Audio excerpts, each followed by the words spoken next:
ನಾನು ದೇವರ ಮೇಲೆ ಭಕ್ತಿಯನ್ನು ಇಟ್ಕೊಂಡಂಥವ್ರು.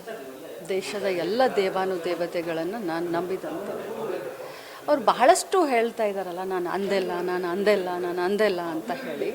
ಕಾನೂನು ಒಂದು ಕಡೆ, ಕಾನೂನು ತನ್ನ ಪ್ರಕ್ರಿಯೆ ಮಾಡುತ್ತೆ. ಏನು ವೈಭವೀಕರಣ ಮಾಡ್ಕೊಳ್ತಾ ಇದ್ದಾರಲ್ಲ, ನಾನು ಇಷ್ಟೇ ಅವ್ರಿಗೆ ಹೇಳ್ತಾ ಇದ್ದೀನಿ, ಇದು ಸವಾಲು ಅಲ್ಲ, ಅಥವಾ ಅವರಿಂದ ನಾನು ಜವಾಬನ್ನು ಬಯಸಲ್ಲ.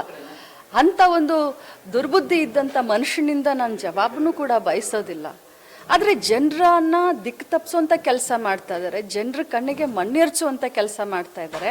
ಅವರ ಕಾರ್ಯಕರ್ತರಿಗೆ, ಅವರ ನಾಯಕರಿಗೆ ಏನು ದಿಕ್ಕನ್ನು ತಪ್ಪಿಸುವಂಥ ಕೆಲಸ ಮಾಡ್ತಾ ಇದ್ದಾರೆ. ನೀವು ದೇವರನ್ನು ಭಾಳಷ್ಟು ನಂಬಿದ್ದೀರಾ ಸಿಟಿ ರವಿ ಅವರೇ.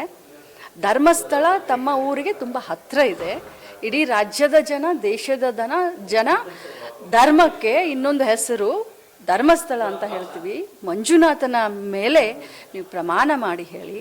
ನೀವು ಕೂಡ ನಿಮ್ಮ ಧರ್ಮಪತ್ನಿಯನ್ನು ಕರ್ಕೊಂಡು ಬನ್ನಿ ಮಂಜುನಾಥನ ದೇವಸ್ಥಾನಕ್ಕೆ. ನಾನು ಕೂಡ ನನ್ನ ಕುಟುಂಬವನ್ನು ಕರ್ಕೊಂಡು ಅಲ್ಲಿ ಬರ್ತೀನಿ. ಇದು ನೈತಿಕತೆಯ ಪ್ರಶ್ನೆಯನ್ನು ಎತ್ತಿದ್ದೀರಾ ನೀವು. ನಿಮಗೆ ನೈತಿಕತೆ ಇದ್ದರೆ ಖಂಡಿತವಾಗ್ಲೂ ನೀವು ಅಲ್ಲಿ ಬನ್ನಿ. ಇದು ನಿಮಗೆ ನಾನು ಚಾಲೆಂಜ್ ಮಾಡ್ತಾ ಇಲ್ಲ. ಆದರೆ ಜನರ ಎದುರುಗಡೆ, ಯಾಕಂದರೆ ನೀವು ದೇವರನ್ನ ಬಹಳಷ್ಟು ನಂಬಿದ್ದೀರಾ, ದತ್ತಮಾಲೆಯನ್ನು ಹಾಕಿದ್ದೀರಾ, ದತ್ತಪೀಠಕ್ಕೆ ಹೋಗ್ತೀರಾ, ಬಾಯಿ ತೆಗೆದ್ರೆ ರಾಮನ ಹೆಸರನ್ನು ಹೇಳ್ತೀರಾ. ಅದಕ್ಕೆ ತಾವು ಬನ್ನಿ ಧರ್ಮಸ್ಥಳಕ್ಕೆ ಅಂತ ಕರಿತಾ ಇದ್ದೀವಿ.